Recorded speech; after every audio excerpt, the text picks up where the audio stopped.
Welcome to another episode of Chefs and Guests on the Spoon Mob podcast feed. This week I'm joined by Chef Bill Glover, who is actually kind of transitioned out of the kitchen. He's no longer in the kitchen on a day-to-day basis and is now the CEO of Ray Ray's Hog Pit, which you can find their food trucks in Franklinton by Land Grant Brewery, up in Powell by Nocterra Brewing. They got the location in Westerville, and they also have the location by Ace of Cups in Clintonville. So they got 4 locations for the food truck. Meat and 3 out in Granville, which is a sit-down restaurant that we had James Anderson on previously to talk about Ray Ray's, the food trucks and all that starting, but also Meat and 3, which is kind of his latest project, Pride and Joy, a thing that he really wanted to open for a number of years too as well. So he's been super focused on that. And Bill joined Ray Ray's team after getting basically laid off from the Hilton and started helping with some kind of back office organizational type things, and has basically stayed on since and is helping kind of transform all the Ray Rays into a more consistent, you can get all the sides at all the different locations and ingredients and stuff like that too as well. So, and they're doing some new things. They just did kind of a Battle of the Bones thing with 2 different sauces that they were kind of had competing, and one of them's going to stay on the menu for the rest of the year at the Ray Ray's Hog Trucks. They've been doing some unique stuff too, but Bill is somebody I first encountered, like most people did, at the Gallery Bar and Bistro inside the Hilton Hotel downtown, across from the convention center in the Short North there. He was there for a number of years. Before that, he had Sage American Bistro, which we've had, Chris Dillman on, who worked there previously too as well. He's a sommelier. And then he's now with Ray Ray. So his career has really got 3 stops, but there is a gap in between. There's not a whole lot of information on Bill from his early days. So we kind of get into that and where he's from and how he got into cooking and all the different stuff with, Sage, and how the opportunity with the Hilton came up, and then going through coronavirus and all that stuff at the Hilton and staying on. And he was tremendously influential in the Hilton property that they opened up in Cleveland from a food and management standpoint. Up there, they opened that kind of right before the Republican National Convention, which would have been a couple years ago. But also he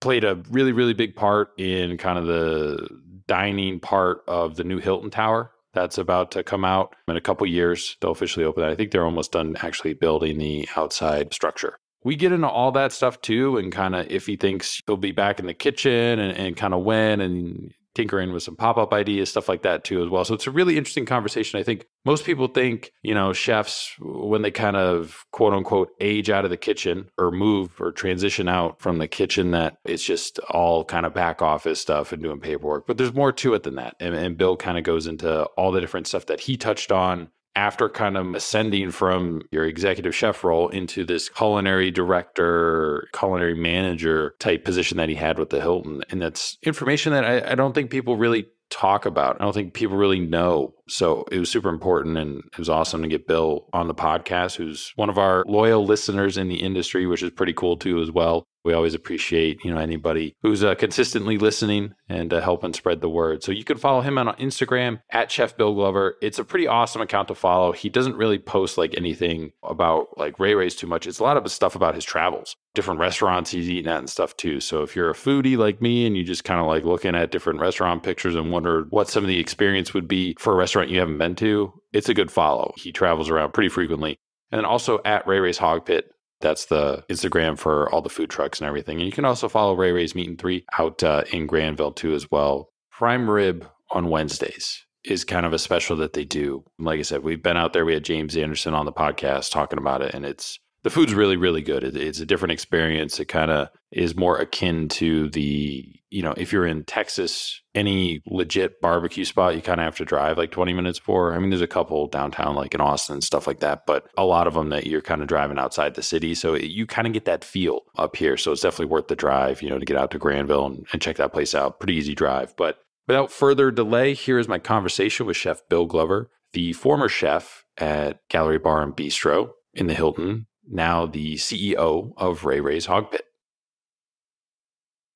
Cool. Well, thanks again for coming on the podcast. This is going to be a little different episode because you're kind of not in the kitchen as much as you used to be, at least day to day running a kitchen and everything. You've taken over a different role. So we'll get there. We'll get to all that and kind of what you're doing now and how it's different from what you've been doing some research like I do on everybody. And you have kind of almost like 2-3 stops in your career. So there's like a lot of unknown information about what happened in between and stuff like that. So that's kind of the cool stuff that I want to get to. So now you're from Columbus too, right? Well, first, thanks for having me on. I really think you do a great job with this show, and I appreciate the opportunity. Originally, I'm from Western Pennsylvania, a small town called Newcastle, about 40 minutes north of Pittsburgh. It's where my family roots kind of started.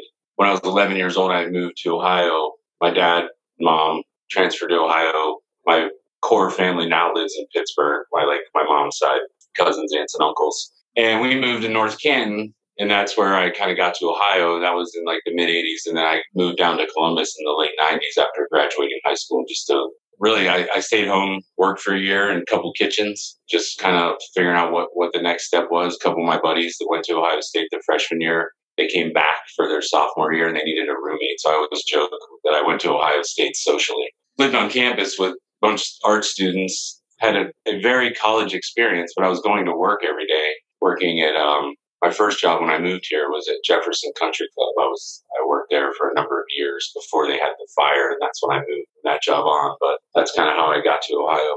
Was your first like restaurant job? Was that it? Like working at a country club? How'd you kind of get started cooking?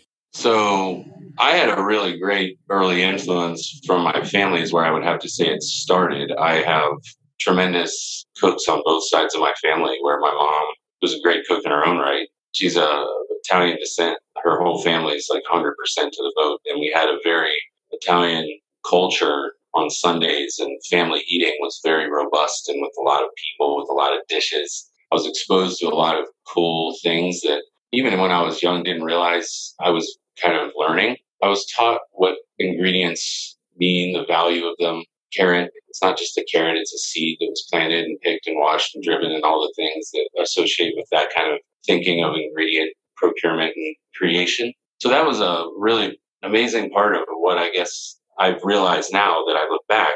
And then that's my mother's side, but my dad's mother was a chef, owner of a restaurant. So like as a kid, I was around that culture and scene, as well as the big eating with the family dynamic on my mom's side.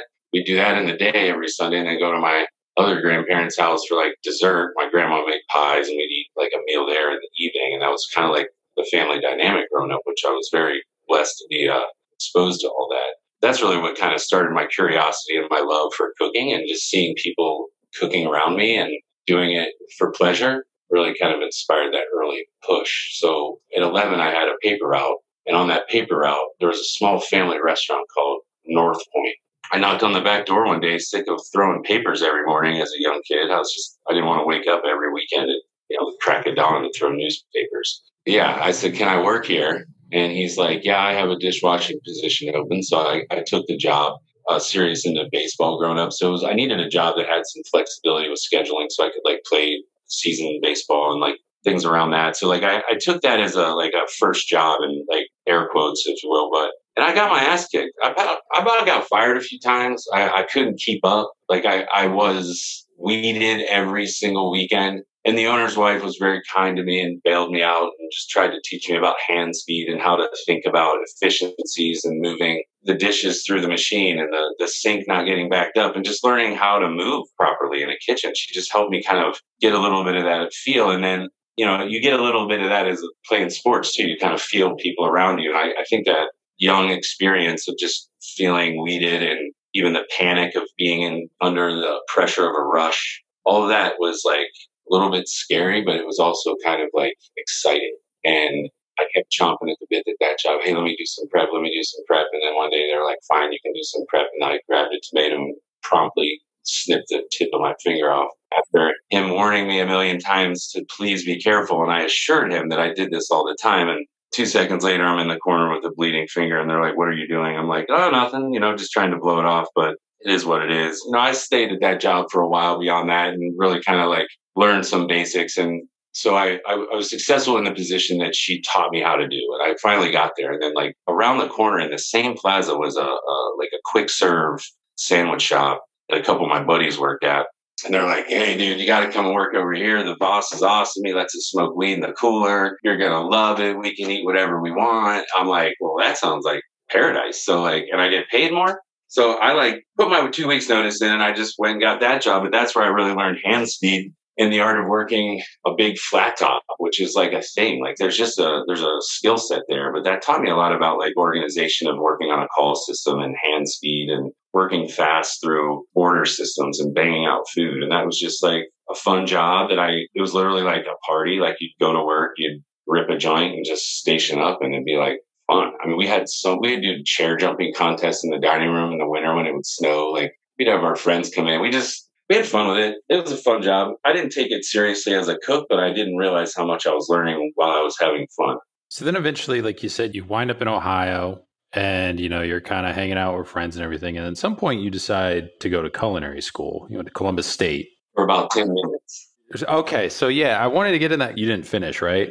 Columbus State does a great job with it for what they do. I did not finish. I went for one semester. My mom was really like, please go get a degree. She just wanted me to get a degree. And she's like, what are you moving to Columbus for? I said, I'm going to go cook. She's like, you're never going to make any money cooking. I was like, I don't care. I don't want money. I just want to play my bass and cook and live on campus. So it sounded like the perfect thing to me at 19. And I did it. I don't regret any of it. But in that, her encouragement was she bribed me. She's like, I'll pay your rent if you go to college. And I was like, let's try it. So then I get like, the way I think about things is I go all in. I really dedicate myself to learning everything you can about something if I get involved in something, whether it's a hobby or even like in this case, it was like I was really excited about the job I was in at Jefferson at the time, and I was learning so much about food. It was just igniting this newly found passion in me that I could do this for a living and be respectable. And it's not like a line cook at a corporate American restaurant that like we all have heard a million names of.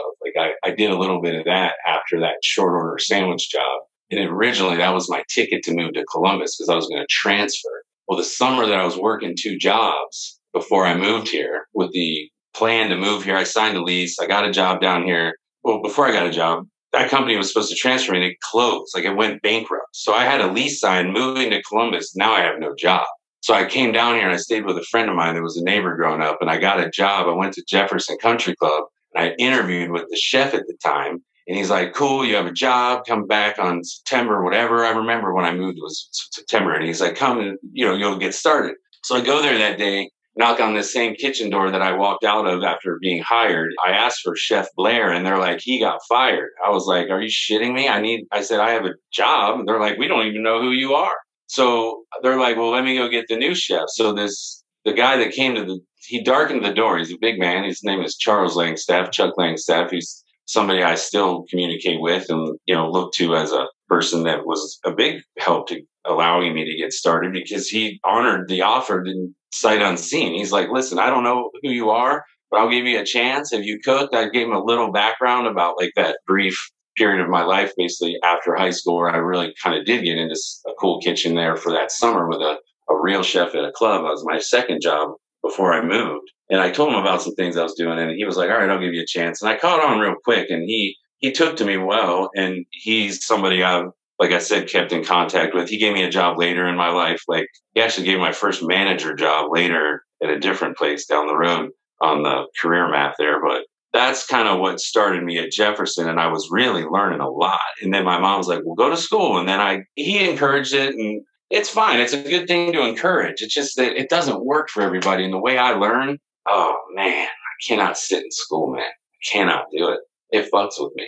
It's like mass hypnosis. I feel like I'm trapped in there. I don't do well note taking. I'd rather just look and learn. I'm very kinetic. If I can touch it, I can better learn it. Nah, school's not my thing. And I did it for a quarter thinking, okay, I can do this. This is a little different. Do have to take some of the basic classes and all that. And I get that. But so I said, all right, Mom, I'll do it. I went, and the first quarter was great for some reasons. I was excited. I went in there with the right attitude. Like, I want to be the president of my class. I want to be a leader. I want to try to do this the best I can. And I got there, and like the kitchen part was the part I didn't like the most because I just felt I was getting similar challenges at work, learning, if not more, because I had more accelerated exposure to different things as far as food and cooking and international cuisine. And it happens just much more rapidly at a work environment because you're feeding the same membership. And I'm like, I'm getting paid at work to learn as much, if not more. And I don't have to turn in things like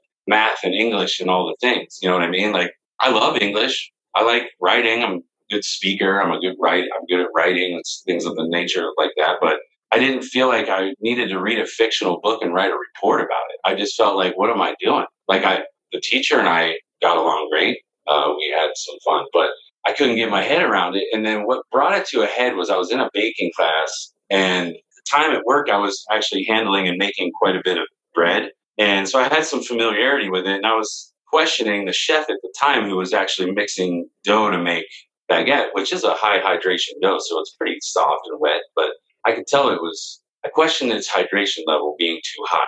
This is in a different era. But he spun around, berated me in front of the whole class about what do I know? You're here to learn, not to question. And this whole kind of archaic way of managing that used to very much exist in this chef world that I spent 30 years in. And that was it for me.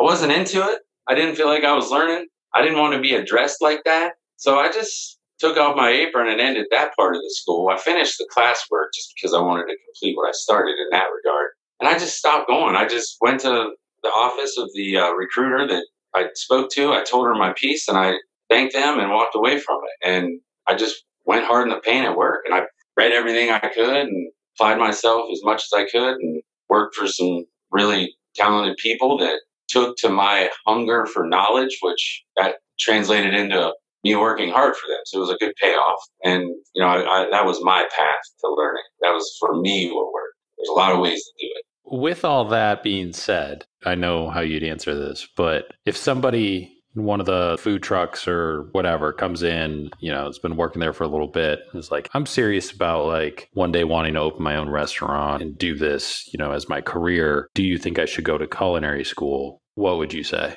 I say go to business school, because you can use that any way you want. You can go to culinary and you will learn business things within the curriculum, and any culinary program offers that, of course. But what I think is more valuable is you can develop a food product without a $60,000 culinary degree. If you can market it correctly and if you can make it consistently good, a business degree will pay off, in perpetuity. A culinary degree has parentheses on it a little bit. What year is this when you go to culinary school and then leave? Like 98, 99.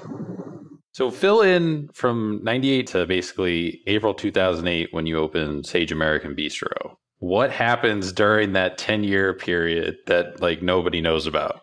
Yeah, that was when I was working in the private club sector. That's what was going on. I mentioned briefly I had 2 jobs the summer before I moved to Columbus, and at that job, one of the jobs was at a country club down there, and the chef that was there, she was formally classically trained in Europe, and she came over here. She was English, and she came over here, and she recognized, you refer to cooks as having talent, and she was the first person to apply that to me. And I never heard somebody like I mentioned, I played baseball. People are like, you're a really talented baseball player. So I'm like, oh, I know what that means. I've never heard it applied to me as a cook. Nobody ever gave me that. I'm like, what do you mean talent? She's like, well, you have an eye for things, or you have presentation skills, and you lay out displays really well. And it just came natural to me because I have an artistic side to me. I can visual arts are a strong suit in my high school years. So I translate that into cooking. I'm like, oh, that just kind of plays into that.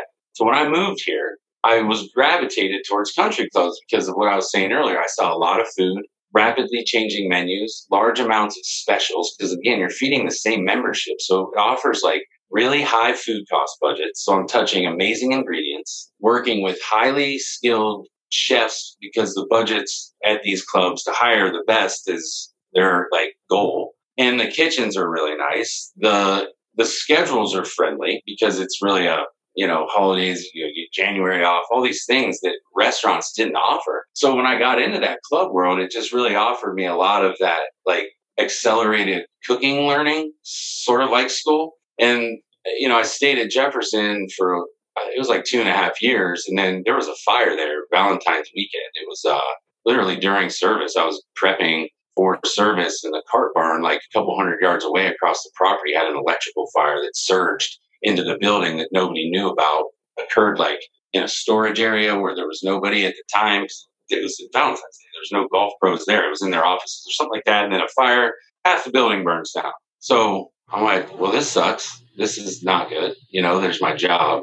So I hung on there a little bit just to kind of see what was going to happen, but it just didn't work out. And then I got a call from Chris B, who was the executive chef at the time at New Albany Country Club. And he said he'd heard through some folks that are, members, that I was looking for something more than what I was doing, which is basically like raking sand bunkers and shit, because they were waiting to build the club back and figuring out where we were going to do. And I was just like, I'm not a greenskeeper. So I was thrilled that he called and offered me that opportunity. And that's when I went to New Albany Country Club, which was a watershed moment for me as far as a cook and learning and being around the way he ran that kitchen in those years and the level of cook that was employed during those years that I worked with. We all became executive chefs and did things that were, we can point to and be proud of. And that was probably the strongest group of cooks I worked with. And in that couple of years that I was there, just really, it was amazing. He did things like he invited master chefs in to do like charity dinners, and like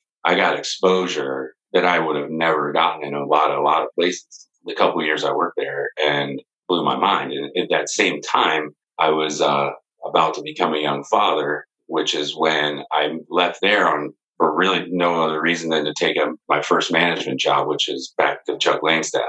He was at the time the executive chef at the Crown Plaza downtown, and there was a restaurant that's now Max and Irma's that used to be called 55 on the Boulevard. That was the last of a restaurant group that was like the precursor to the Cameron group. There was like I don't know, there was like 8 of them or something like that. It was like the 55 group, and Chuck Langstaff was the original executive chef for that group, who really opened up the Columbus dining minds. It kind of began the education process to say, okay, this isn't corporate American food. This is a chef-driven concept for one of the first groups. I mean, there was restaurants that were doing it, but not like a group of restaurants that said, okay, let's try to seed this around the neighborhoods of the city. Cameron came from that group. And then Cameron's group has done that in a much bigger way, the next generation, so to speak, and so on and so forth. But that's where I worked at the last 55 as the sous chef. So Chuck Langstaff hired me as my first salary manager job. I think I was 24 at the time.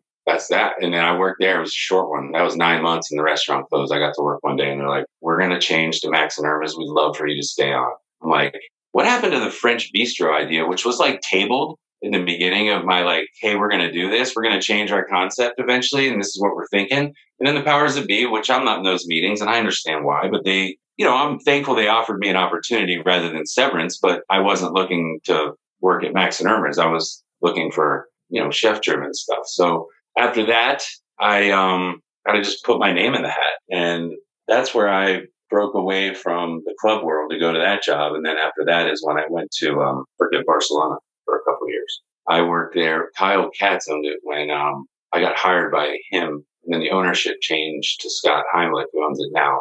And I left that job to go to back to the club world. Actually, I went to Ohio State Faculty Club. I worked there for almost 6 years, actually a little over 6 years. So that was like back to the club world. That was my first executive chef job at 26. So there I am. I'm like, wow, this is the goal of mine. I want to be an exec chef. I want to run something. And the way that worked is I took the sous chef job, and then like 9 months after that, the chef was like let go. And then I put my name in the hat in October, and I said, let me run it through the end of the year. My goal is to simply not give you a reason not to give it to me. I understand that you have to do a search. I recognize I'm a first timer, and then I have learning curve stuff to do. But the exec director there, his name's Jeff White. He's still there.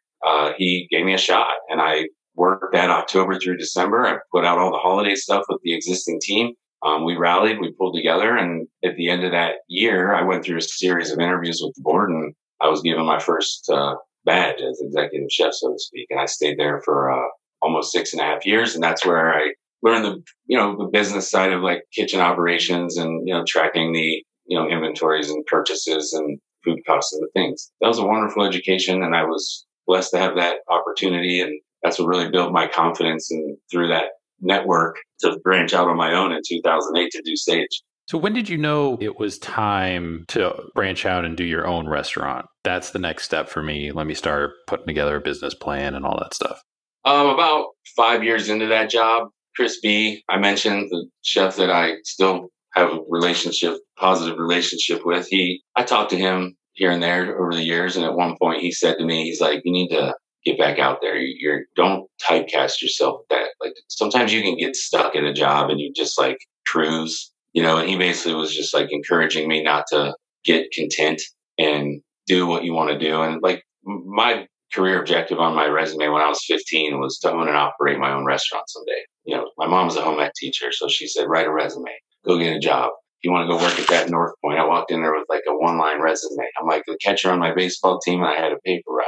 That's the progression, and that's my, mentor, Chris, pushing me to do more. And then my family had this ongoing dialogue that was from my grandfather, who's a huge influence on my life. Marshall Rossetti was his name. He was in my ear since I moved to Columbus. Like, we're going to get you a restaurant. I want you to be in business. If you're going to do this, you got to do it like this. You can't just go down there and cook for a bunch of people. Make yourself the money, like figure a way out to do it on your own. That was an ongoing dialogue. And when I got to the restaurant world, when I was at Barcelona, I had a lot of fun there. And it was the first time I was like talking to a reporter about food, or like we were having articles written about dishes that I was creating and stuff like that. It was my first dip into the public, if you will, from a press standpoint. That's fun. That's real fun, especially when you're young and you've been working hard, and it feels good to get that, recognition. And going back into the club world was good because it taught me that like business side that I felt like I couldn't go invest family money. Where I was leaving Barcelona I wasn't comfortable enough with the business side to go to say to my family, yeah, let's go do this. I was confident enough as a cook, but not enough as an operator. So a lot of those, systems that I picked up working with the Ohio State team was what gave me a lot of that like confidence to push forward to do that in 2008 when we did. Sage American Bistro is before my time. So what was the concept vision that you had for the restaurant? There was very few. Richard and the Refectory, David Tetzloff at G. Michael's, and Barcelona's was like that. There just wasn't a lot of. There's a lot more of that now in a good way, and I'm happy that's the case. But at the time, it was a really bad year recession-wise. There wasn't a lot of restaurants opening, but I was just like ready to go, and I wanted to do it. I don't know. It was just, I felt like it was time, and the network was right, and I found the right lease. It was just lined up, and the team I had around me, the people that I wanted to go into this with as operators at the time felt right. And I don't know, it just came together. So being a first-time restaurant owner at that point, what were some of like the unexpected challenges that you faced? It didn't matter how much you prepared, like until you actually encountered it, you had no idea what it was actually, like.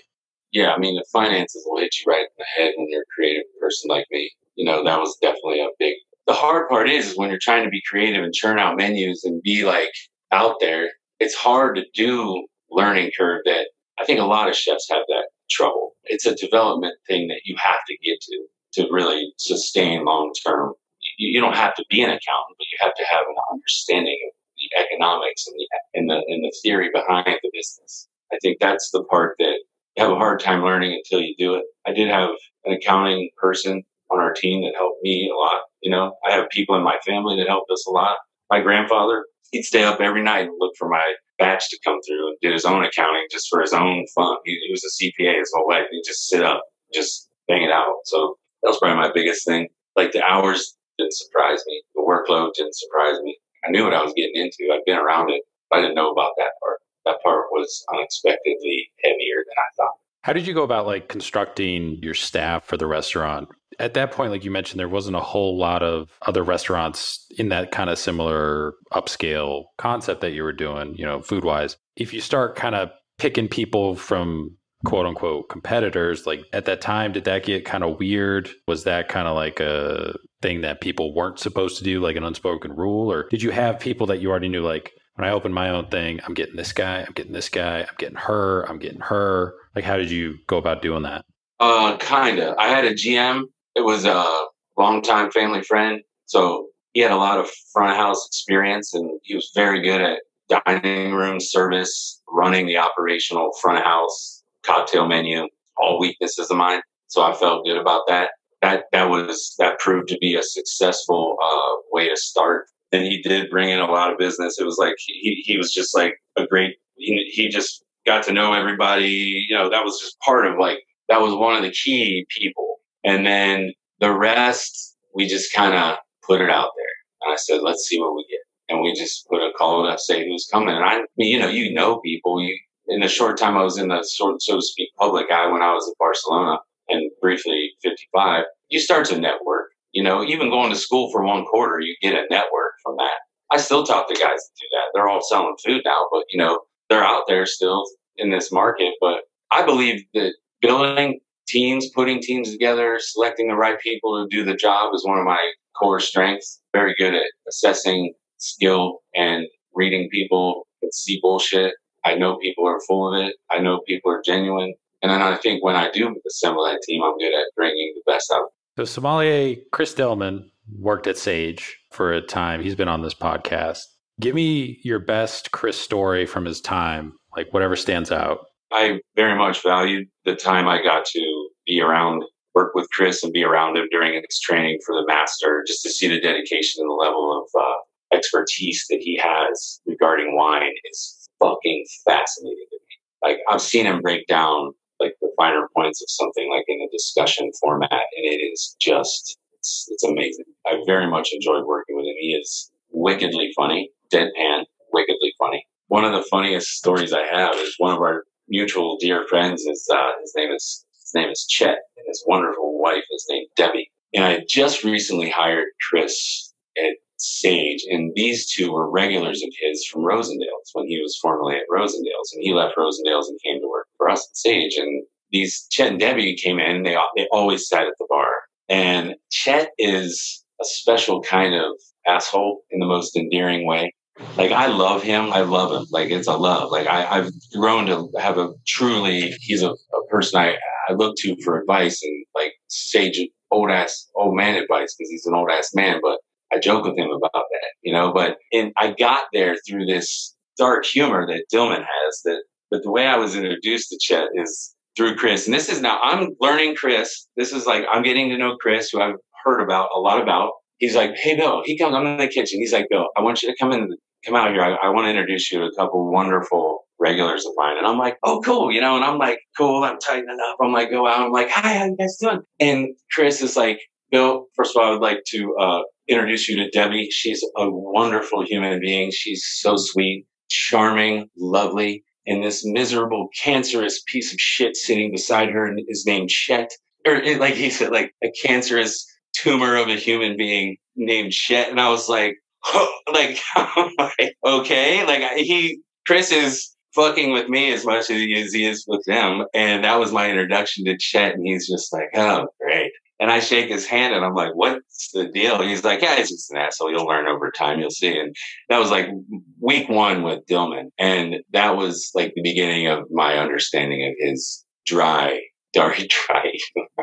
We did restaurant week. First week we ever did restaurant week. Like, first week it happened. Like, it was that 614 is like, I think, first ever or something like that. And we got crushed every single night, all week long. Like, it was Saturday night. I just mismanaged like the first two nights, and like we ran out of desserts. And Dillman came back in the kitchen. He had a pack of Sweet and Low torn open on a plate with a straw. And he's like, can I offer this for dessert? I was like, shit, man. It was just, he's just got that like classic dry humor that is endearing, and his wife too. They're both wonderful. They're both good peeps. Why did Sage ultimately close? There's a lot to that one.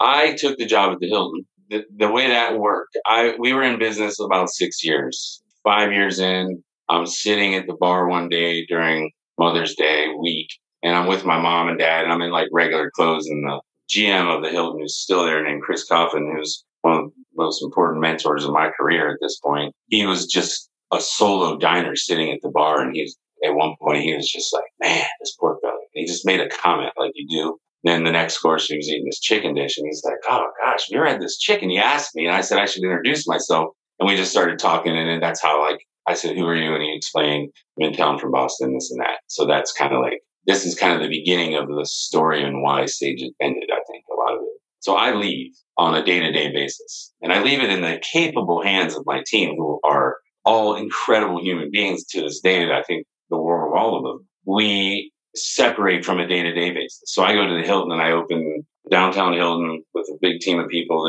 it was an amazing experience, right? So we're doing this thing. Meanwhile, I'm also carrying the responsibilities of the restaurant, but I'm largely leaving that up to the day-to-day to the team that, like I said, I left. And this was a decision we made together. We talked about, like, I couldn't have even considered the Hilton thing with the family investment and the things that were going into the restaurant. I didn't want to displace that team at the time, and I didn't want to not take this opportunity. And I felt like we could do both. Well, about a year later, it just was too much for everyone. My not being there enough was a strain on that team. It was a strain on, I wasn't supporting them the way I did before because I was doing this other job. That proved to be too much. It ended abruptly, actually. But, that was hard for everyone. For me, it felt like a death. For them, it's hard for them to want to keep doing it because it wasn't fulfilling. And they, much like myself, got opportunities that they're looking at. Like, look, I've been doing this and it's not getting there. The numbers aren't there. It just faded because a lot of things go like that. When you step away, it changes the dynamic. And I learned a lot about that there. So they went to Cleveland. They went up north and worked for Sawyer, which, obviously at the time for them was a very good opportunity. Jonathan was killing it with the greenhouse. They went up, had a great opportunity to work there, propelled their careers greatly. All of them are kicking ass. I truly, like I said, like at the time, it was real hard. There was a lot of feelings. I get what they did. Why? I don't have any hard feelings. I love all those guys. We've all come together. We've all broke bread. We talk. We're cool. And I kept going at Hilton. They started all kicking ass in their own right. They're all still kicking ass in their own right. So it's like you learn. Looking back on it now, from where you're at now, would you make the same decision again? Oh, 100%. I don't really spend a lot of time in my rearview mirror. I like to learn from it, but look through that windshield because I'm better because of that happening the way it did. If I'm uncomfortable, I'm learning. And I was real uncomfortable for a while there. We sold it. I paid everybody. Didn't owe a bunch of people, cleaned everything up, move on. I would do it again. It gave me an education like nothing else could have. If you were to open Sage today, Sage 2.0, do you think the reception in Columbus would be the same? Would it be greater? Would it be like it was before? Hard to tell. I get a lot of, oh, I miss Sage. I get a lot of that. And that's positive. That's like just like sharing positivity about memories that were created by people in that building. I have my own. Our staff has their own. Some of it's good. Some of it's not good. Restaurants are a thing, man. They're emotional places sometimes. I'm not perfect. They're not perfect. I've had guests tell me to fuck off right in my own restaurant. It's like, God, human behavior in restaurants is a real fascinating combination. I wouldn't trade it for the world. I love it. I still love it. I just like being in restaurants. I like the environment. I'll never be sick of it. I went to Ghostwriter last night. I just loved being in there. First of all, that place is ridiculously amazing, but there's a feeling that I just have of comfort in that environment. The chaos is comfort. So now you're at the Hilton. Are you doing everything at the Hilton? So you're doing gallery, bar, and bistro, but then also the room service and then any sort of banquets or weddings? Like you're doing all that, right? So, a very, very amazing team. Yeah. If shit happened, it was my fault. So yeah, I was the executive chef of the whole building or the whole culinary program, but there was major players that were seated right underneath, like as far as on an org chart. When I say underneath, like I had Todd Goodwin, like on my separation of this, I was there about 8 years. So Todd Goodwin ran banquets. He's still there. Amazing. Easily one of the best chefs in the city. An amazing leader and an amazing cook. And Josh Kaiser, who was there for the majority of Gallery's run, was instrumental in the day-to-day operations of not only the facilitation of the restaurant, but the menus. He and I worked together on and off for like 15 years. So like he and I had a lot of commonalities with our style and some of the approaches we took towards cooking. Josh and I actually met at 55 on the Boulevard. I was the sous and he was one of the really good cooks, and we just hit it off and became friends. And we worked together over the years at numerous jobs. And this was the last iteration of that, working partnership where he was the exec chef of the restaurant. So to answer your question, we did, like my team, and there was 41 people on the culinary and stewarding team. So I was responsible for guiding and partnering with these other qualified professionals to create what we did at the Hilton. That did include, to your question, room service. There's the coffee shop downstairs. It's like grab and go food items. There's the room service menu. There's a bar menu. There's a breakfast, lunch, and dinner menu. There's also catering menus that have different tributaries off of them. Yeah, that's a robust program there. That was the best education I could have. I mean, that was like, you can't buy that. You can't pay for that. So when you get in that like style of environment, Matt Walton, he was at the Guild House and kind of similar, but you guys clearly were doing way more stuff. Is it more about managing like your time and kind of volume than necessarily, I don't want to say like, than focusing on the food? You're still focusing on that, but it's a lot of like, do we have time to do this? Will this fit within this block that before we have to move on to the next thing kind of thing? The further you go, the further away from the food you get in the hotel, like volume structure. Right now, that project's going to 1,000 rooms. My role there as the executive chef of the 500 and some room hotel is not going to get me there if I'm still there as the 1,000 room guy. It's just, there's an evolution there that has to change for everybody and everything. It's a growth process that they're all undergoing. But to your point, yes, like I have to rely on Todd and Josh within their roles, within their departments, within the department to facilitate the needs of their area. I am in the role, I had more of an overseer, of like a consulting like piece of like, how are we doing this? I step in and help. I'm always like available to help, but it is less hands on the food and more administrative and more directing traffic, and to your point, time management, and making sure that things are happening more so than they are physically doing. Josh is he at like the Columbus Club or Columbus Athletic Club or something? Josh is involved in a project, Kona. Oh, he's involved in that now? It's going to open in Dublin. Like, I don't think it's Kona Scratch Kitchen. Is that the name? I don't, it's Kona something. I don't remember exactly, but yeah, he's been working on that project. Todd remains at the Hilton running the whole thing because they've scaled back due to COVID. There's just not the volume to support the team. And that's the reason I was separated from there. It was late June. First of all, COVID hit right before Arnold, which was like a massive event every year. COVID hit. Arnold goes to no guests. Then the bottom fell out with all the events and bookings. So we it was just cancellations, sweeping cancellations.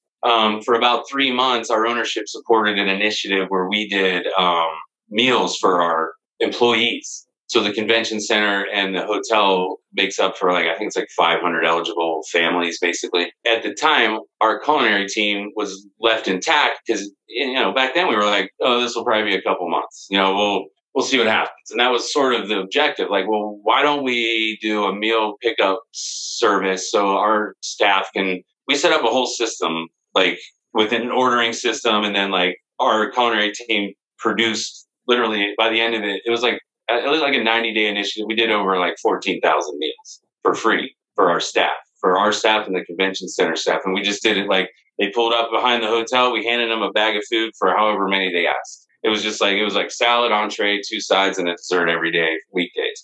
So that was an amazing thing. That one, it kept me employed while we were kind of seeing what was happening. But then that initiative was really built to try to stem the tide between government assistance kicking in. And when that started happening, you got to take a look at things. And that's where it just kind of got really, really tight. And that was towards late June. And that was where I was furloughed. And at the time, it was like, all right, well, let's take a look at this. We'll probably have you back in September after Labor Day. That was just the way it was kind of strategically looked at from a Hilton perspective, which I get that. I was grateful that I was able to stay on for as long as I did and support the initiative, which I was proud to be a part of that team that did that. And at that point, Chris came to my office and, regretfully, he's like, I got to put you on furlough. I said, I understand. It's my turn. Till when? September. Cool. I left the Hilton. I called James and I said, hey, man, I just got separated for a few months. If you need any help. And at the time, COVID was affecting him from a volume perspective positively. With no restaurants, the business model is carryout. It's perfect. It's it's built for it. His numbers were actually elevated and he was immediate. It was yes, I would easily use your help. The next day, I just showed up at the headquarters where I'm sitting now. We just went through some conversations and some goals and some thoughts about how I could potentially be effective in a short-term capacity to maybe take on a few projects or do a deep dive on our vendors or, just things that, as he puts it, I have bandwidth to do. Like he refers to my bandwidth. I get a kick out of it. But and I did. And I just applied some of the things I learned at the Hilton all these years on how to be better at procurement and working deals with vendors and understanding where pricing structure really can be that an operator in his capacity hadn't maybe seen the pricing I got to see at Hilton, which he wouldn't have never seen. But I offer that, as he says, bandwidth. So it was like, hey, let me crack this code a little bit and see if I can help this company in these brief moments. And hopefully it helps me pay for myself is the way I was looking at it. I was just grateful he was helping me. And I felt really amazed that he was so generous with that. And then I wanted to make sure I was making it a positive financial impact on the information I was hoping to discover. So then we're working together for 3 months. I'm having fun. It's neat doing something different. Then I get a letter from Hilton. They're like, we're going to keep you out for another year. Like, we'll pay your benefits. We're going to separate you for a year, which was a little longer than I expected. It was something that it happened. It is what it is. I pivoted. James and I talked immediately. We were already discussing the idea. James and I talked about working together years ago. And it was just like, well, I can see it. Like, it didn't come together then. And then this time it was different circumstances. And we made a situation work out for both of us. And we came together. We've been the last couple of years now. It's been changed a lot of things for the better. It's been a lot of fun doing things that don't have to do with cooking, like using my skill set in other ways. That for me, it's been a challenge I've challenged myself that how can I be an effective and good leader that has no cooking hung on it, because I've always used that as my leading strength. Like, I'm a good cook. This job that's not going to matter here. It doesn't offer, he's not looking for that because he's got that in his own. So it's great. He's a damn good cook, But like, one of the biggest things I get is like, people think I'm the chef at the Meat and Three, and I'm not. I'm proud of what we do at the Meat and Three, but I want to set it straight. That's James's baby. That's 20 plus years of influence coming together in his vision and view. Does he ask me, what do you think? Sure. And that's where I can pop out here's an opinion that you can take it or leave it. And it's just a wonderful working relationship in that way. But the credit is due where it is due. That is James's restaurant. I'm proud of that restaurant's food and what we've done out there. And I love being a part of it in the way I have, but it's not with a knife. When you're at the Hilton, did you like doing the banquet stuff at all? I feel like that's, from people that I've talked with, most chefs hate either doing the banquet stuff or doing breakfast. You nailed it, man. Of course. There's very few people that like doing those two things. So it's like a really unique thing. Okay, so here's the way around that. You get a real good banquet chef named Todd Goodwin, and you don't have to worry about a goddamn thing. He is amazing. And he will tell me, you hire me, you won't even have to worry about it. And it's not that I don't watch it. I'm so confident in his ability that if you build your team right, I'm okay with saying that in front of my team. He's better at that than I am. It's okay to show vulnerability. It's leadership. Like, he's better at that. Josh is really good at running restaurants. His skill set's more like mine, like our backgrounds. Todd has done more banquets, and his mindset, it's a different mentality. It's like our pastry chef down there, Brian Wildrow, who's one of the most talented cooks I've ever been around in any capacity in 30 years.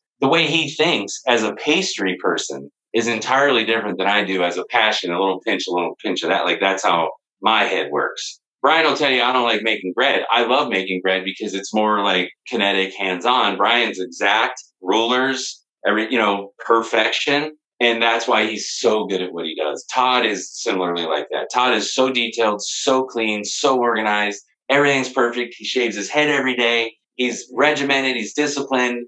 Josh and I are a little more wild. Difference in headspace and how we are effective at what we do. But when we build our teams to support our weakness or support our vulnerabilities with the strengths, you can do that. And if you do that with transparent leadership, it kind of makes everyone feel like they're contributing to the better whole. And when you're in a big team environment like a hotel like that, very important, because you lose your team, it's real hard. So when you were there, like, did you ever feel, not even just at the Hilton, but also, working at the country clubs and stuff, that like stigma of being a corporate chef? Like, I don't think it really exists anymore, but there was a time period where it's like, it just seemed like if you weren't running your own restaurant or opened your own restaurant, you were at this tier below like everybody else if you were a corporate chef and like you worked for this corporate entity or something like that. So did you ever feel that during your career at all, or? I sure did. Right before, like when I met Chris Coffin, like he's the GM of a hotel. Like in my mind, at that point in my life, I'm like, I don't want to work at a hotel. Like you might as well put me at a hospital. They're going to tell me what I have to make. They're going to hand me my menus. I have institutionalized cooking in my head. Like I can't wrap my head. I don't want to go do that. And plus I'm saying to my mom, who's encouraging me to like take the interview. At least she's like, just talk to him. Just see what he has to say. And I was like, I don't want to work at a hotel. That was my immediate like hot take, if you will, to your point, like, or to your question. Like, yeah, I had this, I want to do this certain thing. And in my head, at 15, I wanted to own and operate my own restaurant. And when I was in my 20s and got my exec chef job, I said, I want to do that by the time I'm 30. I realized that at 31, it just circumstances and the way it all landed and all that. And then this hotel opportunity popped up unexpectedly. And my immediate defense was to go to that thinking.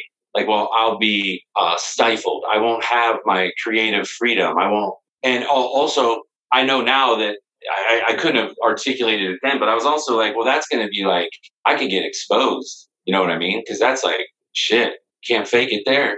You know, and there was things I was insecure about as an operator when I had Sage. Of course, I was young and doing it for the first time, but I was incapable of admitting that at a younger age version of myself, or seeing it even realizing it was happening. But, you know, in my network throughout that week, I met Chris on like a week. I think it was like a Saturday. The following Sunday, like 1 week later, after knocking this around in my brain for a little while, he came in for brunch on a Sunday, which is a really popular thing about, like Sage brunch was like its own thing on Sundays. But he came for Sunday brunch and he's like, hey, I'm doing a tour tomorrow. 25 or so like local food and beverage professionals. If you want to walk through at the hotel, I'd be glad to have you.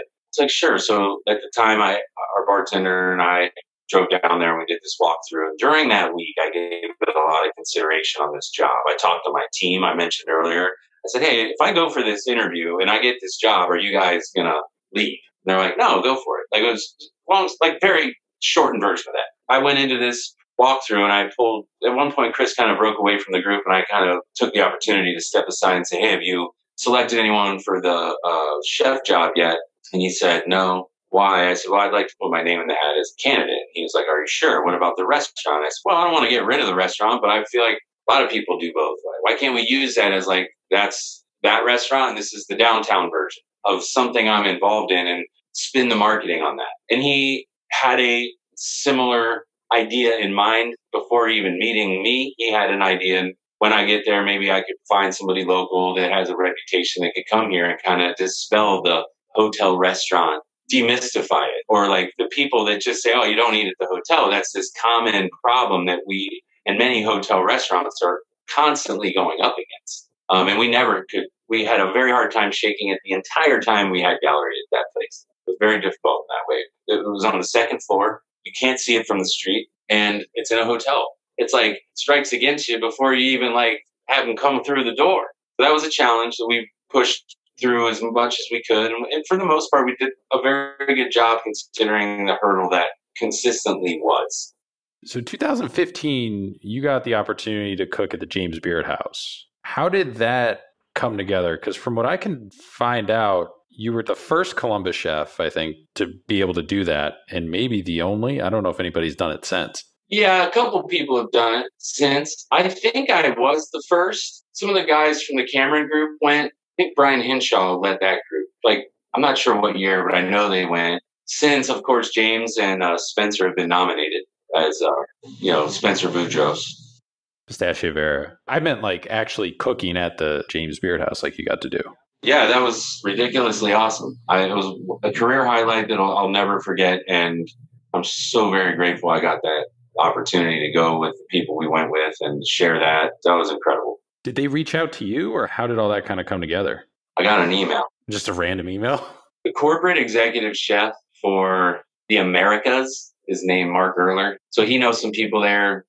From what I understand, a couple of people mentioned like, hey, this person's worth a look. And then they vet you out and you get invited. And I know he was part of that vetting out process. And then it's like, you can get invited, but it's not cheap. So like people can get invited, but you can, like if I had Sage and got invited, I would have had to say no because the cost is prohibitive. Yeah, you're on the hook for all the food costs, right? Everything. It's great. And it's an honor. And I'm, like I said, I did it with the help of a lot of people in our community. And it was made possible by like the Hilton Experience Columbus 2020. They're all contributing factors on what it took to get us there. And we made it about a group of us. That was kind of a part that made the expense go up. It was also a big part of what made the story more about Columbus and not me as an individual. It was, we brought a farmer like James came. Actually, James Anderson came and he raised 3 animals for the menu. And he was in the room that night. We did, Travis Owens came and did cocktails. Colin Vent from Seventh Son did, we brought some beers.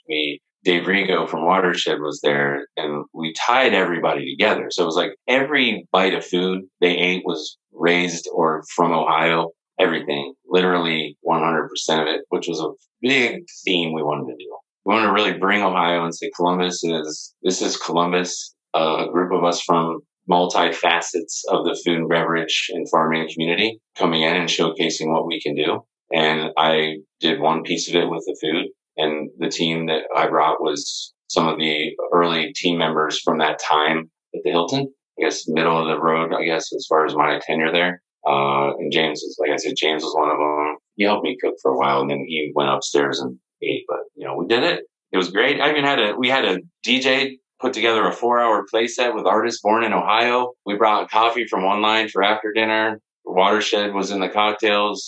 We only had 4 wines that were European. That was the only thing that didn't have Ohio ties. Yeah, we went in there and we did the damn thing. It was amazing.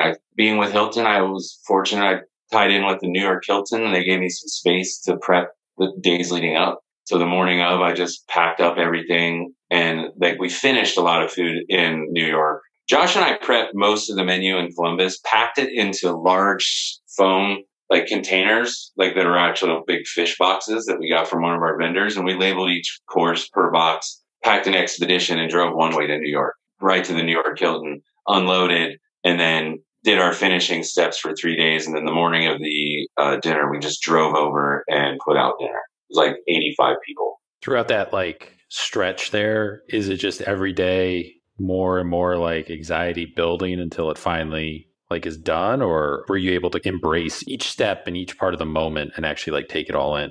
Yeah, I loved it. I didn't have anxiety. I had excitement. I had a lot of planning, which helps me not have anxiety, but I don't I lean into shit, man. I don't cower from hard stuff, or I love that opportunity, and to do it with the people we did made it so much more special. The planning stages were very detailed and a lot of emails, a lot of back and forth, but it was just really to make sure that night went exactly how we planned, and it did. I just set up a calendar. It's all right, this is the night. Let's work backwards. Here we are today. Let's get there. Both Daniel Campbell and Aaron Klaus worked at Gallery while you were there. They've both been on the podcast. So give me a story about each of them that stands out from working with them. Dan Campbell is he's one of the most talented cooks I've ever been around, easily. I admire his cooking. I look up to him as a cook. I know very few people that can have such incredible sensitivity with ingredients. Dan spent a lot of years with me, and I'm a mentor figure to him. His quick wit is, I've laughed so hard at his deadpan one-liners that it'll always bring a smile to my face to think of some of the things and how he kind of addresses situations. Even, he's playful with the old school, chef call. It's kind of ridiculous to be chef call, yeah, chef call. It's kind of ego chefy shit to have this, you have to ask to talk to me bullshit mentality that a lot of people do. And Dan gets that, and he gets it. He gets why it's funny. He'll text me, chef call. I like that guy a lot. He's grown a lot. We've had hard conversations. We've had good conversations. I don't know. I got nothing but good things to say about Dan. Aaron's equally as talented in a different way, very specific to pastry. His creativity knows no bounds. He's got an incredible mind for pastry. He's the same thing. He's just got such touch and sensitivity to the soft ingredients that pastry is, and the fluidity of his design and the way his presentations look are just outrageous.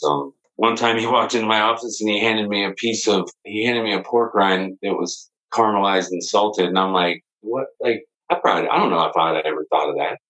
It's just like those are little things you get from people. You hire good people and you get out of their way and you let them do some things, and both Aaron and Dan had their struggles too, like they have their vulnerabilities and their weaknesses. And in my role, that was part of my role with them. And they both presented plenty of opportunity to sit down and have those moments. I presented that opportunity to my bosses over the years, like I'm not saying I'm not in that same seat, but that's a big part of my role with both of them has been like strong conversations about being better and wanting to improve.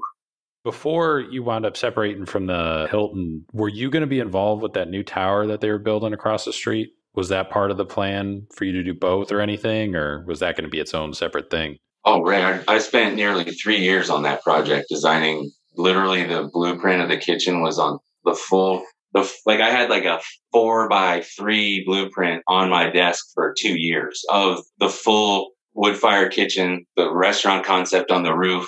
I pitched to a board of directors or board of a committee that said, yes, we approve this concept, march forward. So the concept was, and it still is in the restaurant, it's a wood burning, wood burning implements, like a big hearth, a pizza program, a 3 meal a day restaurant. But it's like the whole thing started 3 years before RFP went out to even get the thing built. So then that gets approved. And it's like, oh my God, this is amazing. Like my job, it's amazing, is going to get even more amazing and teach me this entirely new level of understanding of what it is to go from 500 to 1,000.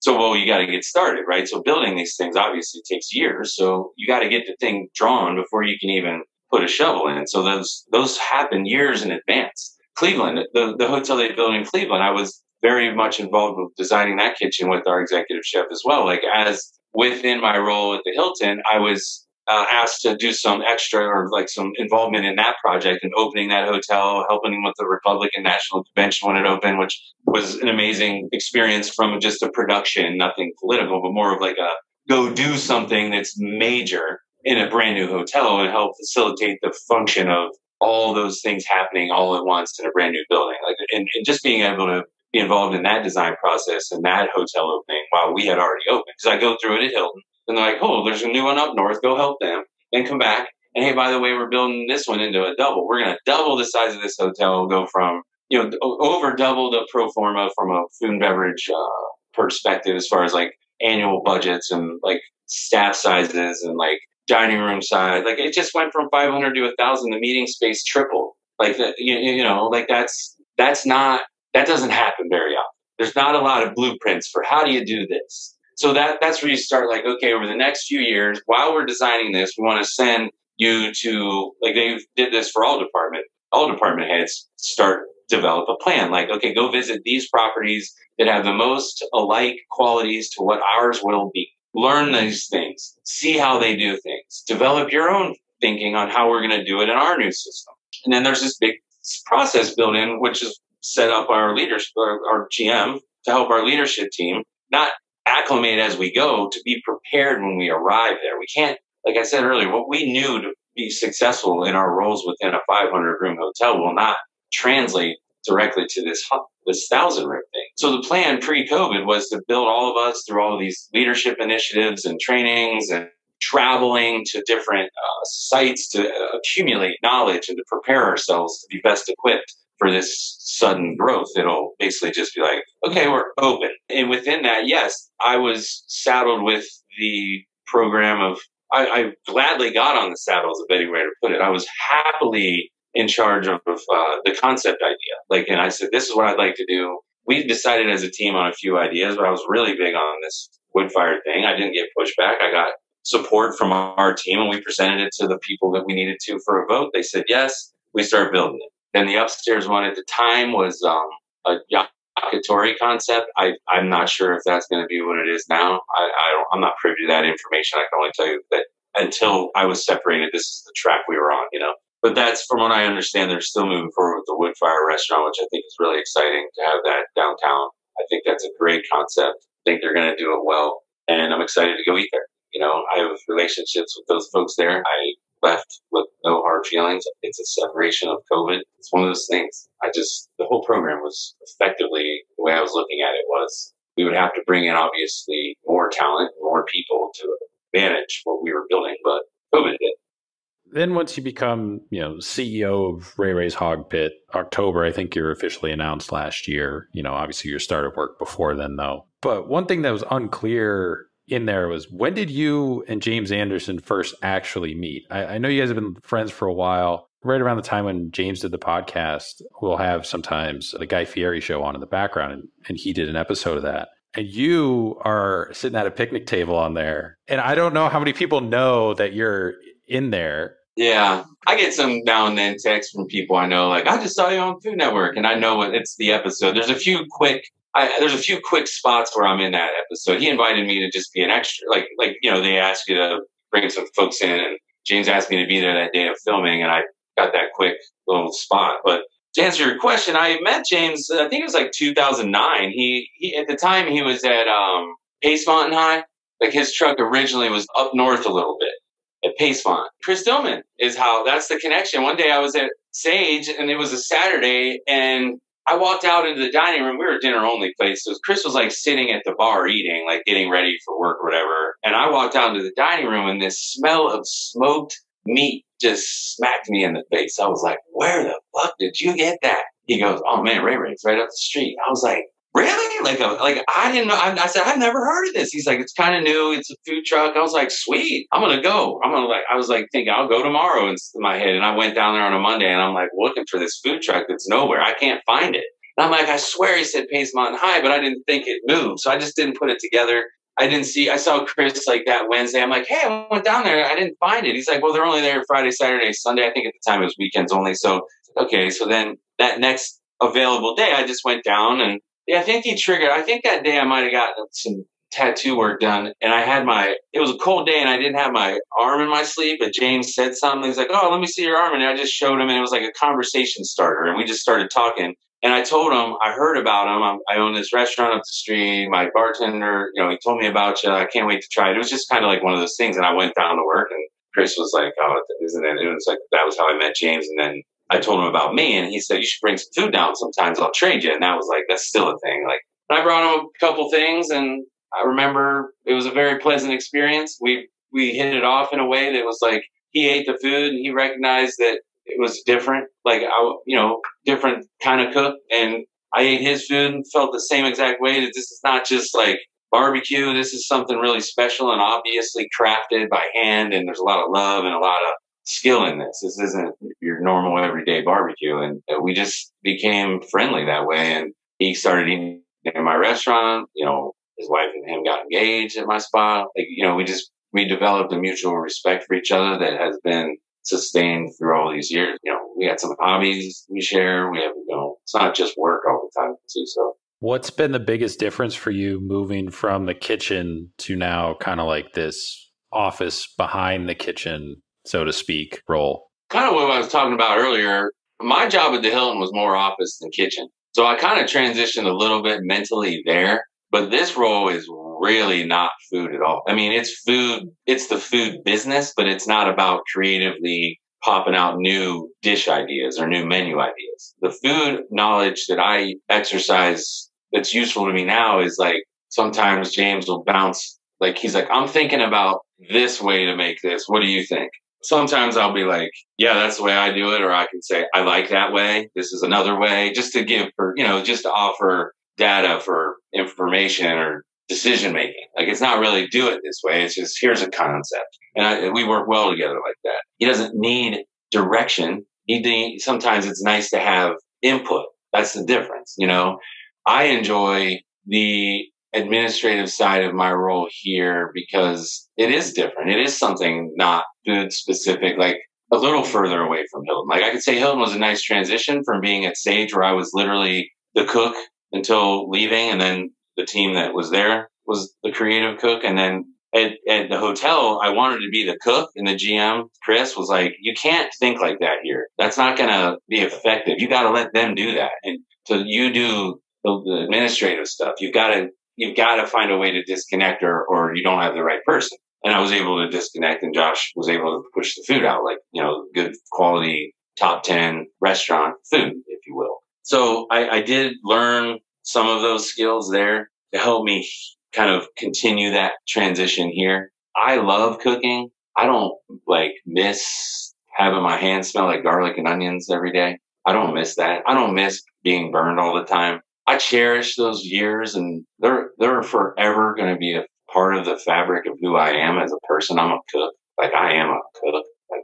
I'm proud of that. There's nothing that I'd more rather be than a person that loves to make food. It's what I like to do. But I love running a business in the aspects of team and supporting others' growth. Working with James has provided me with personal growth that's been welcome. I would like to believe he would feel the same way. We have an open, transparent communication that's possible because of the relationship that's had over 10 years behind it. That offers us both a lot of trust in the ability to be honest and to know that he knows that anything I have and how I'm looking at decision making has him and his family's interest in there every time. I've enjoyed pivoting, if you will. I know that was a very overused word last year or the past few years, but the hell else is it, man? I just lean into it and say, okay, this is what's next. I got to wake up ready every day and just go get after it, What's been the biggest challenge with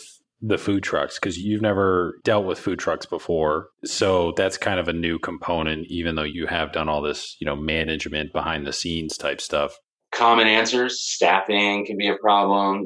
That's the normal kind of challenges that many face that we're not special.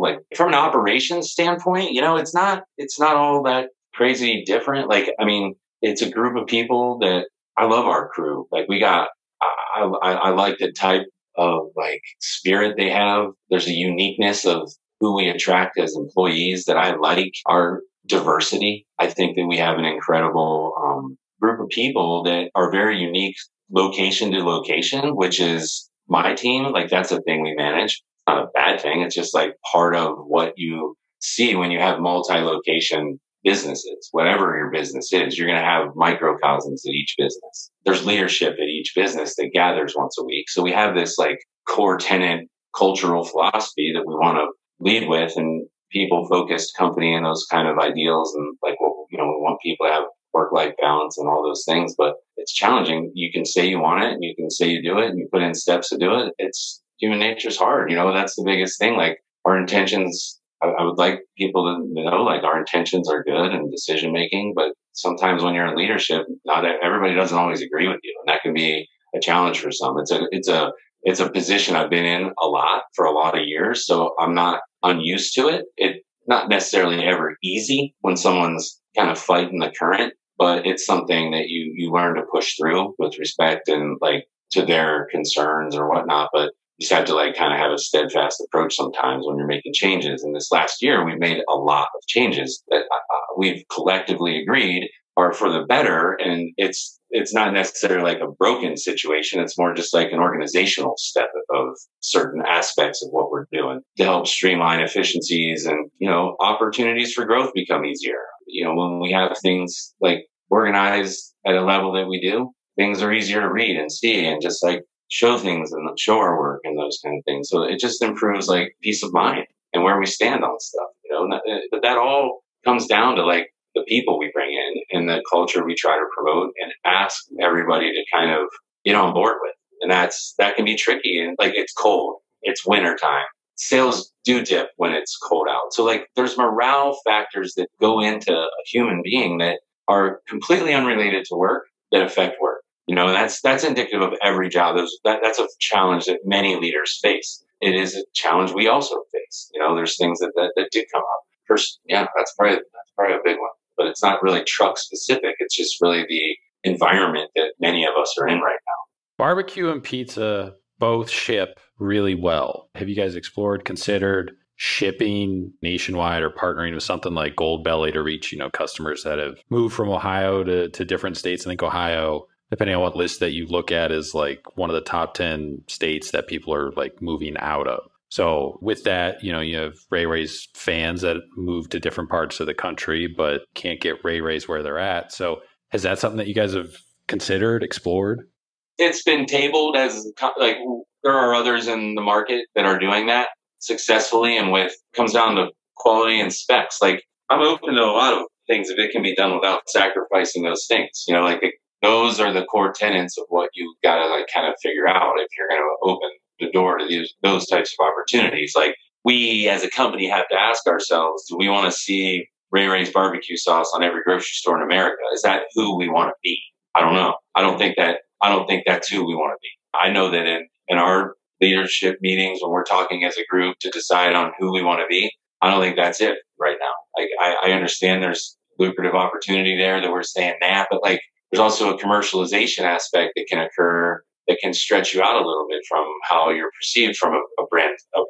And you know, we do want to grow, but we want to grow the right way. We don't want to sell out, and perception of selling out or one of those things can happen when it goes too fast or too thin. And that's what we want to definitely protect against. Did you ever consider leaving Columbus to cook in a different city when you were still in the kitchen? No, because it's more because I have kids with moms I'm not with. And I'm not saying that, I've never looked at that as a limitation, and I never will. I've always just, relationships are tricky, man. And I have positive relationships with the mothers of my children. I care for both of them very much, but we're not together for a reason. But that also gives me, I don't spend a lot of time thinking about, oh, I could go here, I could go here. I could do all those things. When I was with Hilton, they pushed me to, for instance, they said, we want you to move to Cleveland to open that hotel. I was like, no, I don't want to do that. I got a kid that lives here. So that's part of it. The other part of it is kind of what I was touching on earlier. It was probably more when I was younger was probably the time to do it. I didn't have the right situation to make it seem like it was the right thing to go do. I did my own restaurant. So that was like when my daughter was young, like 8, 9, 10, 11, 12, 13. Like I think that was the years somewhere like in that bracketing of her life. So that was young years. I'm not going to move then. My son's in that bracket of life now.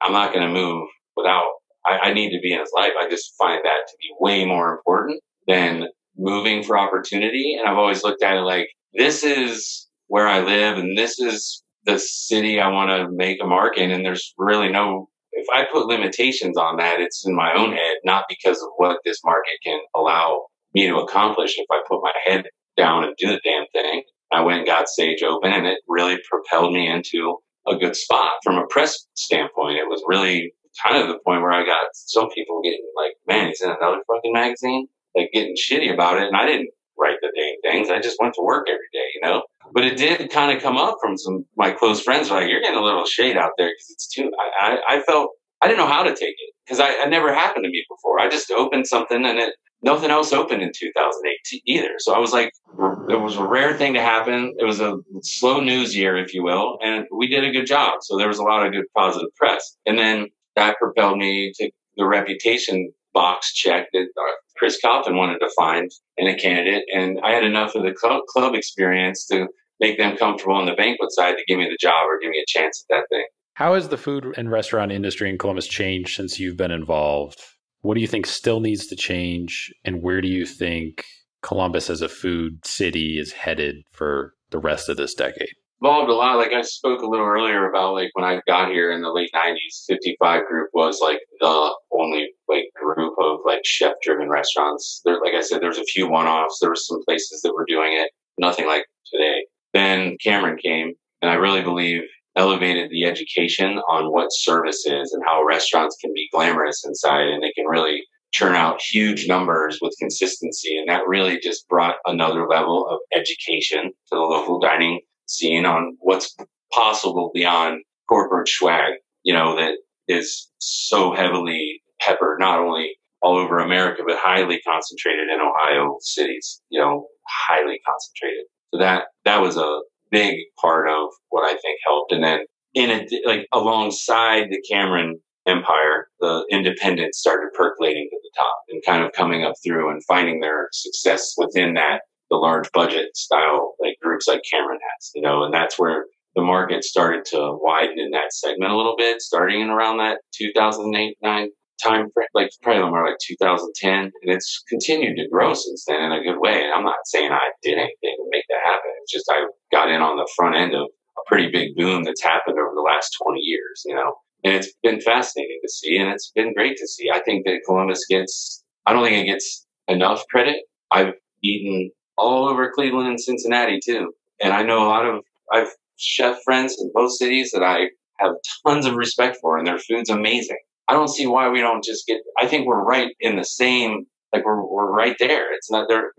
It's unfairly not brought up in the cities of Ohio being every bit as good as the other two to get a lot more national press. Is there anything that you think needs to change, or stuff that you would like to see the city eventually have, whether it's certain style of restaurant or cuisine or something like that?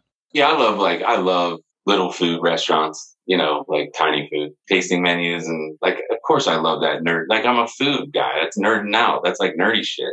I went to Audrey a month or so ago with James and Todd and straight up blew my mind, and like we went to the Continental before dinner and then went to Audrey after dinner. And it was like the Sean Brock weekend. And I can't stop thinking about it. Like those are the things that fuel me. I don't necessarily need to create food, but those kind of things. Like last night, I had a burger at Ghostwriter. It was phenomenal because it was so well made. Like that stuff triggers my soul and it gives me lift. It makes me truly happy just to experience the craft of cooking that I didn't have to do this time. But I understand it and I know how difficult what they're doing is. I wish we had more of. I wish our city could better support Veritas for what exactly it is. They're supporting Veritas more now than ever. But like, why can't we have multiple restaurants that can offer that level of cooking? I think it's a talent. Talent's hard to find at that level. But it's also like, how many restaurants like that can Columbus support is the question. Do you think you'll ever open another restaurant of your own, or are those days behind you? I don't go into always never very much. I can't say never. I could see myself like someday, like I've thought about, it'd be cool to have a bar, maybe get a bar with some cool, like small food menu. Something like that would be a easy job. Easy is the wrong word, but way less involved in like my last role or my current role, which is a lot of hats and it's a lot. It's a lot. Running this company's like drinking from the fire hose someday. I love doing it. I'm not, I don't shy away from it, but it's not necessarily sustainable for 20 years. I want to help this company grow and I want to have fun doing it. And we're getting a lot of that stuff underway but there's an end game. There's a piece of life where you don't want to work like this forever. And I could see like, be hard to detach maybe, but I could see like buying a bar and just like having fun with it, something like that. But full blown, like put your neck across High Street every day and let the writers drive all over it. Probably not. Probably not. What's the best stadium you've visited? Because you visited a lot. I think PNC Park. It's just gorgeous. It's gorgeous. Cowboys Stadium is state of the art. I was fortunate to get a deep dive tour of that. Yeah, you were staying on like the end zone. Yeah. When I was with Hilton that year, that 2015 was a phenomenal year. It was the year we got invited to the James Beard thing, but it was also a year I got invited to represent the Americas at the Owners Conference, which is every 2 years for Hilton. I was flown out to Dallas to cook for like 3,000 people from all over the world. And there's 14 chefs from all over the world. And I was like the American guy. As part of that 5-day thing, we got like wine and dine. It was amazing. And one of them was a trip to the Cowboys Stadium. And we got this big tour and like the bowels of the stadium. Like we got to go into the kitchens, the locker rooms. We were on the field. They like let us go throw balls around and do whatever we wanted. But like that place was like state of the art. It was outstanding. Best restaurant experience that you've had when eating at and visiting? Grace in Chicago, Curtis Duffy's restaurant. I went there. It's probably like 2014. It's no longer. He has ever now, but I ate at Grace. That was probably my best. Audrey is right there. That I recently was at. That was right there. Some of the experiences I've had just being in the kitchen with other chefs is where I've had some of my most like memorable bites. Like being involved in the dinner, where those are some of the most like some of these menus that are on my wall behind me are really just snapshots of a moment in time that were collaborative events that I'll never forget because I can look at these and remember that dish. And I have a hard time remembering things I cook. Like people are like, remember that thing you made? I have no idea what you're talking about. But like I can look at some of these and remember because they triggered things that I never thought of. Some of my favorite chefs, the way they cook, make me think for days about their food. That's what gets me going. Favorite tattoo that you have? I don't know. I basically have 3. My right arm is one artist. My left arm is 2 artists. Because my hand is a different guy than the rest of the sleeve. I don't know if I have a favorite. I like the idea that people can choose to have that form of self-expression. There's a lot of stories or reasons that you kind of create the ideas and what somebody chooses to wear on their body. And there's nobody's right or wrong. That's the beauty of it. There's no, like, people get tattoos that are jokes. Like, I know a guy has like a lawnmower on his chest and he just shaves a spot just for fun. Like, okay, there's nobody can tell him that's not okay. So like, I think that when I first got tattoos, it's like, I was like, hey, look at how cool this is. I'm like an idiot. I got made fun of. And I'm like, okay, just leave it alone. That's somebody else's business. I just leave it alone. I just look, I admire. Sometimes people say, hey, I like your work. I say, thank you. I don't know. I get a lot of feedback. I get people walking, like, people look at me with shade. I've had people like stop and like start touching my shit. Like, get the fuck away. Like, personal space, people. You know what I mean? I don't know. I don't have a favorite. I like them. I like wearing them. I like getting them. So the question comes from Chef Matt Harper. He's the executive chef over at Commune. He's a previous guest on the podcast. Left behind a question. What are some things outside of cooking that you do that have made you a better chef? I breed fish. Saltwater, freshwater, what? I'm pretty knowledgeable on this subject because my dad has had fish like my entire life. So I've been in the fish keeping hobby for about 15 years. I started in saltwater. And about 10 years ago, I transitioned to freshwater. Right now, I keep freshwater stingrays. I have a trio of black diamond stingrays, 2 females and a male. So they're young, but I'm going to breed those. But I've bred South American discus for a while. I've got some Penang tiger turquoise, about 30 of them that are really amazing looking. They're tigers. Really cool. I've done various breeding, but I got to discus last, and I made good money doing it, actually. Like, I had about 10 at the beginning of the pandemic for $250 from a guy brewed out of Germany. And I raised those up and sold them about a month ago for about $3,500. And I turned around and bought 3 stingrays that I can breed and sell those pups for like $500 a piece. I'm super passionate about fish keeping. I love doing it. They give me a lot of peace. It's really technical. It's a daily need. I have to feed and water. I'm the keeper of the water. That's the way I look at it. Like, if the water's, pH, I track all that shit, but I do it at a high frequency because it's a living animal. It depends on their well-being, depends on my care level. And I take it serious, the husbandry of their care seriously. Yeah, my dad has saltwater fish now. He started out in freshwater, I remember, as a kid, and had discus and angelfish and all that stuff, and eventually switched to saltwater. Now has, anemones and live rocks and tangfish and all this stuff in the basement. So I did all the saltwater. That was my first foray into it. I went really big into the big tank saltwater thing. I did Fowler because I didn't have any. I love angels and I love coral eating fish. So I did anemones. I did some anemones and some like urchins and stuff like that, but I didn't go coral because I wanted like a lot of angels, and I liked fish that eat coral. So I just stuck with live rock and did that for a lot of years. And then actually the way it happened, I had a friend that got killed on a motorcycle. He had 2 fish tanks and his brother didn't know shit about it. And I was into the hobby. When he died, I told him, I said, hey man, if you need help moving these tanks, I'll help you like learn how to do it. I'm sure because he wanted to keep his brother's fish, but he's like, I got 2 tanks. I don't want 2 tanks. I said, well, I'd love to take one. Like, this person was somebody very special to me, like as a friend, and it was tragedy. And it, and to me, I was like, if I could take one of these fish tanks, it would be it'd be cathartic. It would be like part of my healing.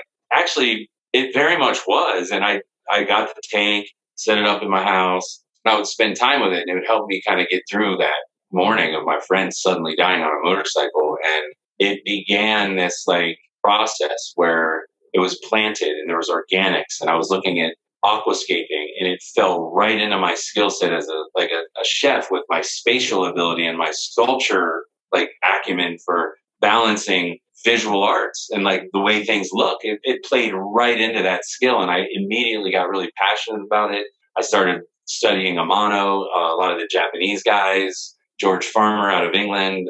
These are legitimate like aquascape artists that have museum level quality work that legitimately are in museums all over the world. And I like went hardcore into this shit. And I literally went from 1 tank to 10 freshwater tanks in an entire fish room in my basement with over 2,000 gallons of water total. And I had every scape was a biotope, basically. It was like all these plants in wood are from this exact river, and these fish are too. These rainbow fish are all from this place in India. And I just did that. I did like wild Peruvian angels. Like I just went all in and just went into that on a super technical level. But to your question, it all falls into the same thing, and it gives me an outlet. It gives me a space to release some of those chef like stresses, and you watch the fish swim, and it's natural or it's organic. It plays into like those skill sets in a lot of ways, but it's not work. What's a question you want to leave behind for the next guest? Can be anything. What profession would you have chosen if it weren't for cooking? If you didn't go down cooking? Like I wanted to be a race car driver, but my mom said, hell no, that's too dangerous. I still do. I love cars. I love cars and going fast. This is a listener writing question. They wanted to know how important to the business is P&L. Their dad owned a restaurant, could never get it right. How long was that restaurant open? They didn't say, but it sounded like a number of years. Probably wouldn't still be open if that was right. I mean, a P&L is the last thing you want to talk about for like my old person, the old Bill. Like, I don't want to like that P&L. I hate it. Like, it's the crux. It's the spine. It's the most important part of the stool. It's the barometer of success or failure. And if you do it right, it should be a tool to provide data to make decisions. And if it's done right, it allows you to do that. It can prove positive or it can prove negative. I mean, it doesn't lie. I mean, if you put it in there, right, it doesn't lie. If you don't have a good P&L from day one, if you don't have a good operating forecast and an understanding of what you need to get there, you're going to struggle. And I didn't do any of that shit right or well enough when I opened Sage. It fought me the whole way through. I mean, I hired an accountant and I got it right. I didn't start right. So it was a constant thing I had to chase. And I just vowed I'd never do that again. And then, Hilton, there's obviously an entire finance team that's chasing me around like, why are you spending so much? And my GM's rolling his eyes at that if he hears this someday. But I'm a chef. I'm not an accountant. I understand the economics of business better now than ever, largely in part due to my time working at the Hilton. Things I learned and failed at Sage, and the implementation of my time here with Ray Ray's. We have a CFO that we work with that's just brilliant. And I've been able to work with him and make decisions that are economics. They have accounting implications in how we track and how we run our systems. A number crunch and bookkeeper. But I can be effective in that way. And that's that, we have people in those roles that are experts in those roles. That's the foundation of kind of how we structure our room. It's like, hey, we all have a set of things we're an expert at. We're going to trust each other to be an expert at those things. So a handful of more questions for you. Ask these to everybody who comes on the podcast. So compare and contrast across all the episodes. Who would you say is the biggest influence on your cooking career thus far? I'd say probably Chris B, because of when he hit me in life and where he was at as a cook at that point in his life. That was a big change in how I cook. And at the same time, at that point in my life, I worked for a man named Travis Kawasaki, who taught me I shouldn't say all because you can't learn it all, but he introduced me to many Japanese and Korean methods of cooking. And I was a huge fan of that kind of food because I didn't eat a lot of it growing up. But I didn't know how to make it. So I saw him one night at a George Clinton concert at the Newport. And I knew who he was because I loved eating at that restaurant. I bought a beer and I walked up to him and I said, here, I bought you a beer. Can I work for you? He said, what the hell are you talking about? I said, I know who you are. You're Travis. You're the chef at Strata World Cuisine, and I want to work there. He said, come in there tomorrow at 9 a.m. I said, okay, thanks for the beer. And I went George Clinton, and the next morning I was at that restaurant at 9 a.m. and I told him I wanted to work part-time because I had the job at Jefferson. And he said, no, you're not working part-time. You're going to work 2 years full-time, or I'm not even going to entertain it. I said, okay. So he's like, what do you want to learn? I said, I want to learn how to roll sushi. I want to learn how to cut fish. I want to learn just basic, intro to Japanese and Korean flavors. Help me out. And he said, let's go. And I went and worked as a line cook for 2 years, and I did a lot of side stuff or volunteer or go down there when I knew he was doing something that was going to happen if I was off. Like if he broke down a whole tuna in the morning, I needed to be there in the morning. If I got there at 4, it was done. So I would find ways to put myself in that kind of situation to learn. The other big piece about saying Chris B as a cook for sure, but I mentioned earlier there were so many guest chefs that came through that kitchen when I was there. I got to see like Mark Erickson, Paul Sartori, Hardman Hankey. I mean, some of the chefs that he had come through there for some of those like literal master chefs, like 67 in the world level cooks. Dude, I was like, what? At that one time, my girl was pregnant. And I said, "Can you please wait till Monday? I got to get this weekend in." She had our daughter early that next week, but I was like, I got assigned to the Mark Erickson, who's one of like only 4 chefs that have ever passed the certified master chef exam with a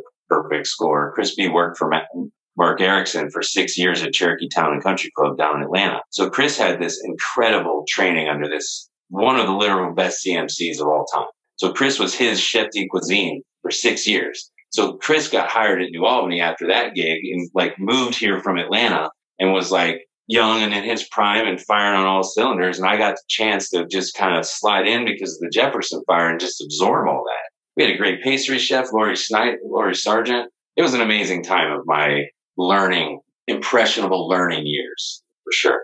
One kitchen item that's not a knife that you can't live without. Cutting board, I guess. You got a clean work surface. One thing in the restaurant you would not fix yourself. Electrical, anything. Restaurant you'd recommend that isn't your own. So person gets stuck at the airport, reach out to you. Hey, where should I go eat? I'm stuck here for the night. You guys are closed. Point them this direction. I follow that question up with most people, which like, what level do you want? You know, like if you're going like impress somebody. Yeah, I like what Dan's doing at Veritas then. If you're going to ask me it like that, 1808 up in Delaware, I love. I eat there. I drive up there to eat all the time. I love that place. I love what he's doing there. It's so consistently good, creatively approachable. I love the way he's inserted creativity with familiarity in 1808's menu. I think Josh is doing an amazing job there. It's not in Columbus, but bucket list travel destination, bucket list restaurant, any place that you haven't been to, want to go to, also haven't been to yet, but want to eat at. I want to eat at Vespertine in LA. I want to eat at the French Laundry because Thomas Keller's who I point to as my hero of culinary influence. He was my first, oh my God, look at that food. So that's my destination, which would include anywhere I go would include restaurants. So, Napa, and that would be the restaurant. Craziest thing you've seen happen in a restaurant while you're working? God almighty, man. I've seen some crazy shit. That's for damn sure. Craziest? I mean, there's categorical, and that could go, I've seen everything, like from people fucking in a cooler. I've seen drugs, like more drugs going through a kitchen during a shift in a back alley. I mean, I've seen fights. I saw a guy split a dude's forehead open with a mop handle once, just snapped him off on the face with it. And I had to have a hearing, and he didn't even get fired because it was a union. He goes, "Oh, his girlfriend broke up. He had a bad day." I'm like, okay, all right. Yeah. I mean, ICE come in and wipe out a whole kitchen once. Deported a whole, like, we're closed. Sorry. The root of that question is why I love the business stuff. That's what, when I was young and I was like, oh, so it's cool to be out late, drinking rock and roll, girls, cooking. This has got a little like a rock star thing going on. It was very attractive to me when I was young. It allowed me it fed my rebellious, like I had a hankering for that a little bit as a young. I might still, but I'm a little more metered with it. Food or drink guilty pleasures? Is there anything, whether it's fast food or something down like the candy aisle, the grocery store that you try to stay away from, or cookies or anything like that you're like, I know it's terrible for me, but I just can't help it? Yeah, I drink too much and I eat cookies late. That's like what I love cookies. I'm a real good cookie maker. And what happens is I have a few cocktails. I like vodka tonic with a little lime, little cow. Makes more room for cookies. So I right now have a whole roll of frozen chocolate chip cookie dough in my freezer that at times when my judgment is slightly impaired, get baked off. And I'm like, well, we'll make 6 because that way tomorrow there'll be, 4 or 5 left. It doesn't always, judgment and planning at those moments at times can be, thwarted. Do you bake them in the oven, or like I've seen this thing where people put them in an air fryer? I don't know. I won't own an air fryer. I don't know what that is. I don't understand that. I have a convection oven that's gas. I won't own electric, anything.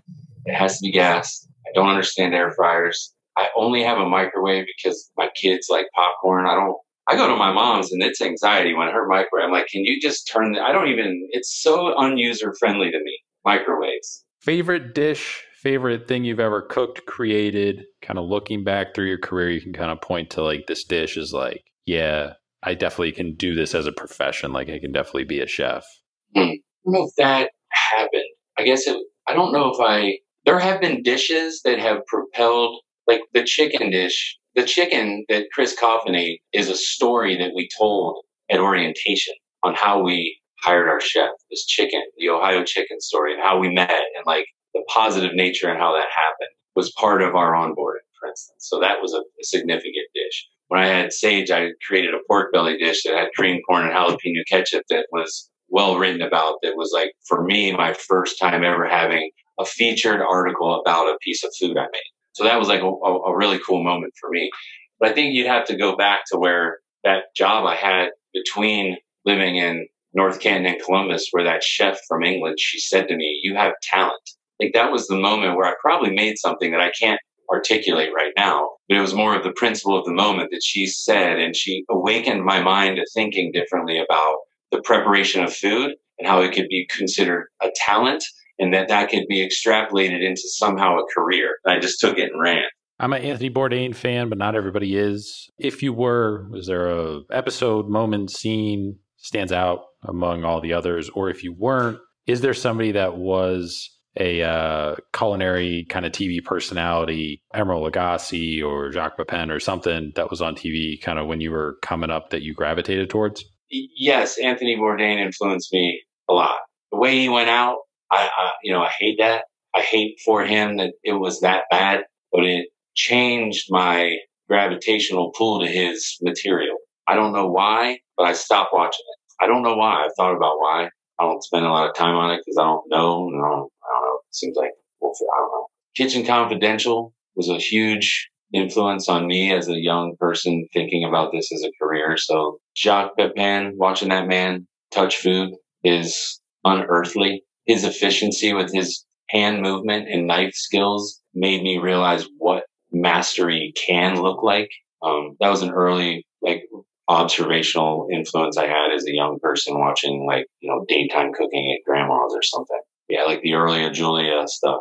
Yen Ken Cook. I remember that dude with that cleaver and how fast he was. It just showed me wow, that's so crazy how fast he was. The other guy that was from the South that had that draw, can't remember his name, and he had a really popular cooking show. It was like Southern based, but yeah, those things really hit me when I was young. And then Emeril hit right when I came to Columbus and was really serious about cooking. And I just watched Food Network on repeat, and I gained so much because it was just literally half-hour cooking show, half-hour cooking show, half-hour cooking show. It was like one after another. And those shows at that time of the network's infancy were really all about cooking and building ingredients and building concepts. So I was learning it at work, and I was going straight home and absorbing as much as I could just visually, and then taking those ideas and going back with influence from them and trying things on my own and just building my own style. It just kind of creates that, And then, that first job working for Chuck Langstaff, he also identified talent in me. That was the first person here to kind of reinforce that. I started there. I'm a green rookie. He has no idea who I am. He puts me on broiler. The saute guy named Sean and Chuck Langstaff, chef, get into it one day. Chef quits. Or Sean quits, chef turns to me and being like, "You ever sauteed?" I'm like, "Sure." Never did it in a day in my life. But I just slid over and did it because I was standing there watching that guy cook for a few months. So I just, by watching, learned it. And I just slid in and just let my instincts take over and just did it. And a few weeks later, Chef Langstaff was like, "Good job on that, taking over and doing that." It gave me a little boost. And I was like, wow, validation, success. I'm living on my own. My mom's wrong. I can make money. I'm going home to a party with a kegger on campus. This is paradise, is the way I looked at it, my 20-year-old self. Where can people find you? Social media, website, plug all that stuff. I'm Bill Glover on Facebook, at Chef Bill Glover on Instagram and Twitter. Chef Bill Glover is Chef Bill Glover's Twitter, Instagram, Bill Glover on Facebook. I don't use Twitter a lot. I use it to more or less follow rather than write a bunch, but I usually post on Instagram and cross post to Facebook. So, and I usually just use it for work. I don't say, "Look at my new dog." It's like shameless self promotion. So go get it if you want it. Your Instagram account's good. It's mostly places that you've gone and eaten at. Yeah. I enjoy those Roy's Avenues dinners. Like Andrew Smith's my favorite chef in Columbus, and the food he's doing is just mind blowing. It's unreal. I appreciate you coming on. Had the chance to eat at Gallery a few times while you were there. And, Ray Ray's we've eaten at a bunch. I mean, the food trucks are not too far from where we currently live. So yeah, looking forward to kind of the expansion and what you guys decide to branch out and move into. Sounds like things are kind of headed towards that, but keep an eye out for the announcements. Look forward to if you ever do any sort of guest chef dinners or anything like that too. You pop up back in the kitchen, we'll be there. I have a big appetite for that stuff. There's some conversations in the air around town, like maybe jumping in on something like that. And I got a few ideas in my head I want to get out of there. It'd be awesome to see, and we'll definitely be sure to be there. So can't thank you enough for your time. You've worked with a bunch of different people that have been on the podcast, some people we hope to get in the future, and you've kind of done it all in Columbus. So it's definitely a good perspective to hear from everything that you've done, whether it's open your own restaurant, working in a giant corporate environment, private country clubs, like all that stuff. Awesome to see you in a new role. Good luck with it. And we'll keep an eye out for whatever you're doing next. Thank you so much for having me on. I had a great time. I appreciate it. You're doing a great job, and really nice to see some of the folks of our community get showcased like this. And I appreciate you having me on. A big thanks again to Chef Bill Glover for coming on the podcast, taking some time out of his day to sit down and record with me. It's always awesome to get different perspectives within the culinary industry, whether it's somebody who not is just an executive chef or a restaurant owner or sommelier, but somebody who's done that stuff, but also done this heavy kind of culinary management stuff that Bill was talking about. And that's just stuff that you don't really hear people talk about. And I think it's super important to kind of shed some light so people can understand what all actually goes into running a restaurant and what actually all goes into running a restaurant inside a hotel. I mean, Matt Walton, when he was over at the Guild House, he kind of talked about it, doing the room service stuff and the banquet stuff and all this stuff too. So I just think that's an aspect that people maybe overlook within the restaurant industry. So always want to shed light on stuff that maybe people don't know or people haven't really talked about too much. So again, you could follow him on Instagram at Chef Bill Glover. Also follow Ray Ray's at Ray Ray's Hog Pit. Ray Ray's Meat and Three is also on Instagram. Bill's not super involved with that, kind of does some loose consulting, mostly bouncing ideas around and everything, but is mainly focused on the food trucks and everything. So like I said, they were doing Battle of the Bones, which is different sauces for the ribs. They did that. So past couple of weeks, so there should be a new rib sauce flavor coming out on the menu for the rest of the year. I think it was like a Tennessee dry rub. And then there was like,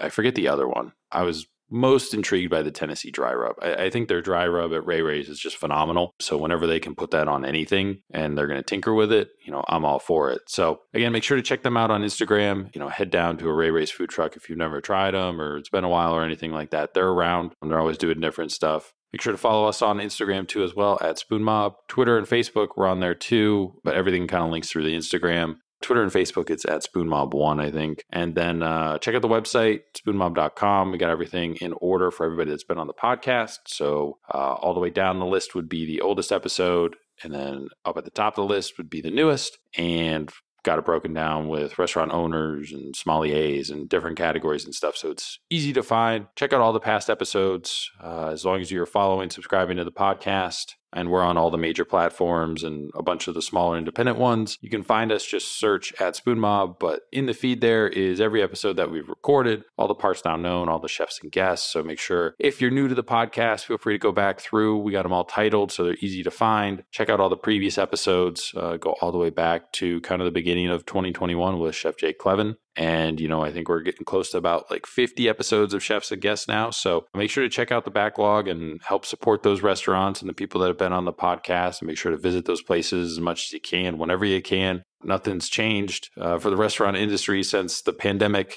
It's still kind of in a dire need of support, and everybody else is starting to get hit with inflation and stuff too as well. So, pick your 4 or 5, favorite places and try and support them as much as you can without kind of putting yourself in some sort of financial hardship or disposition or something like that. But we try and support everybody that we can as much as we can too as well. So whenever you get a chance to try out a new place or anything and they've been on the podcast or you heard about it on the podcast, just make sure to, when you walk in, tell your server, hostess, whatever, hey, we're super excited to be here. Heard about this place on the Spoon Mob podcast and continue to help spread the word. But appreciate everybody. We'll talk to you guys next week.